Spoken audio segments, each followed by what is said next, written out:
Bueno, Esteban, primeramente, muchísimas gracias por tu tiempo, de verdad. Para mí es muy importante que me hayas aceptado la entrevista. La verdad es que por tu perfil me gustaría bastante contar con tu expertise en este tema. Y pues bueno, en cuanto a tu profesión, ¿tú por qué dirías que los jóvenes en el país están iniciando el consumo de alcohol y drogas de edades cada vez más tempranas? En verdad el problema de las drogas en general ha sido siempre el mismo. Sí. A veces una de las razones por las que inician más temprano es porque hay más acceso a la información, pero en general el consumo de drogas ha estado presente toda la historia de la vida del hombre. Entonces no es que ahora se consume más o menos que antes, la tendencia siempre ha sido la misma. Y sí creo que en general los adolescentes tienden a consumir a menores de edades también por la cantidad de información que hay ahora. La facilidad y el acceso a través de las redes sobre todo, pero no es muy distinto a lo que ha pasado en otros momentos. En general el consumo de drogas ha estado siempre y muchas veces en esas mismas edades. Ya, a ver, ¿cómo crees que influye la baja percepción del riesgo, especialmente frente a la marihuana y vapeadores, en las decisiones de los adolescentes? Siempre. En verdad es la baja percepción de riesgo porque no hay buena educación preventiva. Ese es el problema. Y el problema se debe a que quien les educa es quien les da las sustancias. No hay un espacio en la familia para abrirlo, hablarlo y educar, o en los colegios, que algunos de ellos sí promueven programas de prevención para poder educar sobre lo que son las drogas. El vaporizador básicamente tiene el efecto de que no importa lo que se fume, es básicamente una pila que se calienta. Entonces la vía de consumo es el problema. Y que realmente tendremos estudios en unos años nomás, pero la baja de percepción de riesgo siempre se relaciona con la falta de educación, o en casa o en colegios. Yeah. ¿Qué factores del entorno universitario facilitan el acceso y normalizan el consumo de estas sustancias para ti? Que haya sustancias, no solo es dentro de los ámbitos universitarios, es dentro de los ámbitos escolares, dentro de los ámbitos laborales, en los ámbitos políticos, en los ámbitos empresariales. No hay exclusivamente un factor, siempre es multifactorial. Algo que se sabe bastante bien es que las edades de mayor consumo de cualquier tipo de drogas van alrededor de entre los 15 a los 30 años. En esa época están colegios y universidades. La universidad también es un momento donde hay una mayor expansión de conocimiento sobre todas las cosas, entonces no es exclusivamente las universidades, y sí, la población universitaria es una de las que más consume cualquier tipo de droga en general. En base a esto, ¿por qué tan pocos jóvenes que consumen llegan a recibir tratamiento y qué barreras crees que existen en el sistema de salud para que no les den este acceso? En verdad, bueno, no tenemos claro, ¿no?, cuánto es un menor número, de verdad, porque no sabemos en general cuánto es el número general de, digamos, dependientes, pero una de las barreras más importantes es que en el caso de centros privados los costos son muy elevados. Y en el caso de centros públicos hay buenas iniciativas como los CETATs, que son una excelente iniciativa, y como todo, hay unos que funcionan muy bien, hay otros a los que les faltan cosas, todos los lugares de salud son así, pero sí creo que es importante desarrollar protocolos estandarizados, que como gobierno, como Estado, se puedan promover protocolos de atención y se estandaricen a centros públicos y privados. Pues creo que lo que falta es un poco protocolos, más que especialistas, eso sí hay, creo que lo que falta es protocolos, saber qué hacer, cómo manejar una abstinencia, entender el tipo de droga, cómo asistir la abstinencia de una droga y no de otra, cómo comprender el contexto social de la persona que se interna, darle las condiciones que son. Entonces, creo que establecer protocolos más claros y sobre todo más aplicables, ¿sí?, que puedan ser legibles, entendibles, concretos y cortos, ayudaría a que los tratamientos vayan mejor y permitiría que el servicio público pueda disponer de un mejor servicio, porque un buen número de personas que consumen no tienen recursos para pagar tratamientos privados. Ya. ¿Qué elementos deberían tener estos tipos de programas de prevención para que sean realmente eficaces para jóvenes y universidades del Ecuador? De prevención. Los programas de prevención, a mi gusto, tienen que ser educativos, no prohibitivos. Es decir, no se trata de decir que están bien o que están mal las drogas o que las drogas causan adictos, lo cual tampoco es cierto, sino de educar. La marihuana es esto, la cocaína es esto, los riesgos son las cocaínas, son estos, los gramajes peligrosos son los de acá, los opioides estos, la codeína que está en el jarabe de la tos, el alcohol y los riesgos como la droga que más muertes causa por año por sobre el resto de drogas juntas. Entonces, los programas de prevención, en mi opinión, tienen que irse en dos vías. La una, información real adaptado al lenguaje de los adolescentes, educación sobre lo que son las drogas, no prohibición, y dos, programas preventivos con las familias para evitar no el consumo, Eso es difícil para evitar el desarrollo de dependencia, para evitar cómo esto con vínculos más adecuados, con acompañamientos, con el rol de los padres, porque las drogodependencias son una problemática que refleja el conflicto familiar. Entonces, tanto en lo educativo, en lo preventivo va en la educación sobre las drogas y en lo otro sobre los vínculos más adecuados entre las familias, vínculos más saludables entre familias. ¿Tú crees que en la contemporaneidad en la que vivimos es inevitable el consumo de estas generaciones? Sí, total. Ha sido toda la vida, ¿no? Toda la vida ha habido consumo de drogas en todos los países, en todas las culturas del mundo ha habido, incluyendo las sustancias de tipo ancestral.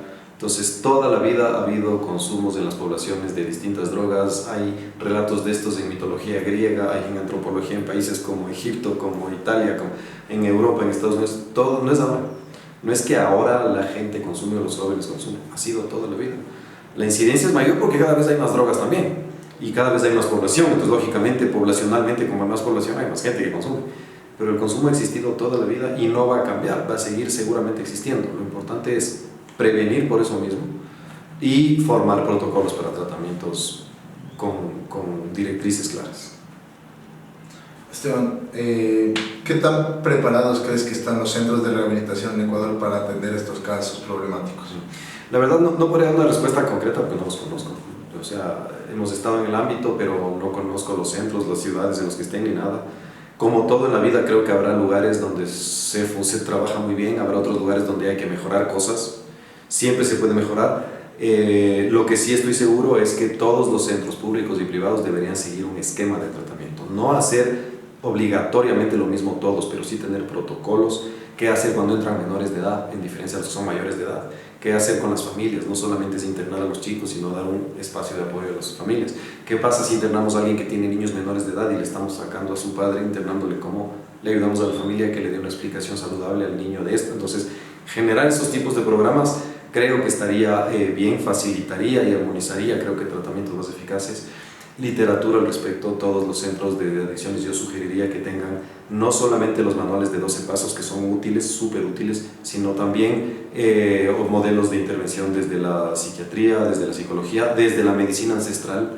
Hay sobrada evidencia científica del uso de medicinas ancestrales en adicciones y sus resultados favorables. Entonces vivimos en un país que tiene ese tipo de medicinas ancestrales acá y que hay la disponibilidad de usarlas, entonces incluidos en los protocolos en algunos casos, en otros no. Entonces creo más bien que sería importante protocolizar y estandarizar más los tratamientos con supervisiones adecuadas, amigables a los centros, para ir apoyando, no retirando solo licencias, sino apoyando en el buen uso para que también puedan haber más centros que puedan tener licencias para trabajar con, digamos, criterios éticos. Ahorita me hablaste de estas terapias ancestrales. Quisiera saber, tal vez para ti, qué tipo de intervenciones o modalidades terapéuticas en tu carrera tú has visto que tienen mejores resultados en jóvenes, que tienen internamiento, tratamiento ambulatorio, terapia familiar, comunitaria y por qué. A ver, en general la mejoría siempre también es dependiente de cada consultante. O sea, hay gente que le sirve más la espiritualidad, hay gente que le sirve la psicoterapia, hay gente que le sirve los 12 pasos. Entonces hay que adaptar el tratamiento a la persona a lo que necesite. Pero lastimosamente en el Ecuador no tenemos investigación sobre efectividad o eficacia de los resultados en adicciones. No hay un estudio, digamos, formal con comité de ética y demás, no hay. Pero sí podemos copiar el ejemplo de otros países donde sí han llevado investigación científica, por ejemplo, sobre el uso de setas medicinales, básicamente la psilocibina, sobre uso de medicinas ancestrales como es la ayahuasca también. Hay centros de internamiento en Perú que utilizan ayahuasca, medicinas ancestrales, el uso de mescalina también. Entonces hay muchísimas investigaciones alrededor de los resultados y las aplicaciones. Y es interesante porque acá tenemos todas esas medicinas, pero no tenemos los manejos. Entonces yo creo que se podría utilizar toda esa investigación científica que hay sobradamente en lugares, en bibliografía. Hay investigación científica al respecto y que dan cuenta de los datos que hay con distintas formas de adicciones. Y no solo ahora, hay estudios desde los años 50 también. Pero después vino el prohibicionismo y se dejó de utilizar estas sustancias. Entonces yo soy un convencido de que con protocolos adecuados se pueden llevar tratamientos mixtos. Integrar, no solo mixtos, ¿no? Multidisciplinarios, psiquiatría, psicoterapia, medicinas ancestrales, espiritualidad, dentro de manejos institucionales. Entonces creo que ahí se puede ir optimizando los tratamientos. me interesa fue lo que me dijiste de la psilocibina, que es un tratamiento con hongos, si no estoy mal. Sí, sí. ¿Cómo en la mente de un adicto, cómo funcionaría el tratamiento? Si es que a largo plazo, digamos, que está logrando una reinserción en la sociedad. A ver, no podría responder en respecto a cómo funciona la mente de alguien porque es muy amplio, ¿no? Y cada persona es independiente. Pero más allá de cómo funcionaría, porque ese es un mecanismo que tampoco se puede encontrar de manera concreta, definir, sí podemos medir los resultados. En el caso de la psilocibina o las setas medicinales, como cualquier otra medicina ancestral, lo importante es rodear el uso de un protocolo. Entonces tiene que haber reuniones previas, tenemos que saber que el consultante está desintoxicado de otras drogas, tiene que llevar una dieta especial, tiene que tener un propósito establecido. Se trabaja no solamente administrando las medicinas o las setas en este caso, sino haciendo un seguimiento para darle a integrar toda la experiencia. Se miden si es que hay riesgos de alergias, presión y demás. Entonces, manejado de esa manera con un protocolo adecuado e incluyendo a la familia, entendiendo que no es que administrar la medicina y por eso está bien, sino hacer un seguimiento después psicoterapéutico con él, la familia, se pueden optimizar los resultados. Ahí sí. Habría que llevarlo más a la práctica, porque en otros países lo hacen y hay buenos resultados. Acá también se hace, pero no se lleva a la investigación para poder optimizar esos tratamientos. Entonces, más allá de cómo funciona la mente de tal o cual persona, es entender que con protocolos importantes, con base científica que sí hay, y con ética y responsabilidad se pueden promover cosas nuevas. Ya, vamos con las dos últimas preguntas. ¿Ya? Institucionalmente, o bueno, a nivel, tal vez, ¿cómo lo podría decir? Bueno, ¿cómo crees que debería ser una buena articulación ideal entre colegios, universidades, familias, el sistema de salud, tal vez, para detectar y derivar a tiempo los jóvenes que están consumiendo y que están teniendo un consumo problemático? Ventajosamente la detección es sencilla, porque cuando hay un consumo problemático el deterioro es muy grande. Los estudiantes no van o se quedan aislados, de pronto empiezan a tener síntomas físicos graves, deshidratación de la piel, dilatación de las pupilas, cambios agresivos en el estado de ánimo. Entonces la detección es fácil, lastimosamente, porque el deterioro es muy grande. Entonces no es muy difícil el aprender a detectar. Lo que es importante es saber la respuesta que se puede dar. Entonces, si hablamos de colegios, siempre tenemos la responsabilidad de saber que son menores de edad. Entonces hay que informar a las familias y el colegio ayudar a la familia. No solo la responsabilidad del colegio no es solamente detectar, es acompañar a la familia a encontrar posibles soluciones, porque son menores de edad y ellos son instituciones que trabajan con menores de edad y eso no implica solo la parte académica. Entonces ayudarles a encontrar lugares, especialistas, formas adecuadas de intervención en el caso de los colegios. Y además tienen los DESES, los colegios, ¿no? Y además de las universidades también, que es más complejo, pero las universidades también tienen espacios de acogida a estudiantes con problemas, entonces detección a través de convenios. Se hacen convenios con centros especializados y de esa manera se remite para que el centro evalúe, formule un tratamiento, se hace seguimiento a través de informes, puede ser mensuales por parte del centro, a la entidad educativa y hacer un seguimiento comunitario, no solamente es dar a los padres y que resuelvan el problema. Entonces ahí sí se hace un seguimiento entre colegio, universidad, familia, psiquiatría si fuera el caso, e informes mensuales. Entonces ahí hay un abordaje comunitario que regularmente es lo que mejor resultado produce. ¿Qué señales tempranas suelen pasar desapercibidas por las familias y docentes y qué podrían indicar que un joven está comenzando con un consumo problemático y cuándo saber cuándo este joven debe ser rehabilitado o ingresado en un centro? La forma de ir detectando es cuando cualquier problema, cualquier conflicto en salud emocional se entiende como la pérdida de funcionalidad en todas las áreas. Entonces, si no está estudiando, si no tiene relaciones sociales con iguales, asertivas, si no tiene buena relación familiar, si no tiene un rendimiento académico, cuando todas las áreas de la vida de la persona están afectadas, implica que algo grave está pasando. En el caso de las drogas de consumo. Entonces, más allá de darse cuenta qué consume o no, es ir evaluando sus áreas funcionales. Si es que por consumir no está respondiendo a ninguna de estas áreas, entendemos que el consumo está volviéndose muy grave y que no siempre hay que internar. El internamiento no es mala opción, pero no es la primera tampoco. Internar a un menor de edad tiene implicaciones muy importantes porque se le retira la educación también. Entonces, eso hay que pensar bien. Y creo que lo más saludable es consultar a gente especializada con conocimiento además de qué drogas consumen. No todas las drogas requieren internamiento ni tratamiento. Y no confundirse. Puede ser tan peligroso pensar que alguien no necesita tratamiento cuando sí lo necesita, como obligar a que alguien haga un tratamiento para drogas cuando no lo necesita, porque ha consumido, qué sé yo, cannabis, o porque consumió éxtasis, o porque consumió una vez cocaína. Pensar que hay que internar podría ser un despropósito en ese sentido. Entonces, hacer una evaluación objetiva, eso es importante, y tratar institucionalmente, entidad educativa, entidad clínica y familia. Vamos con la última ya.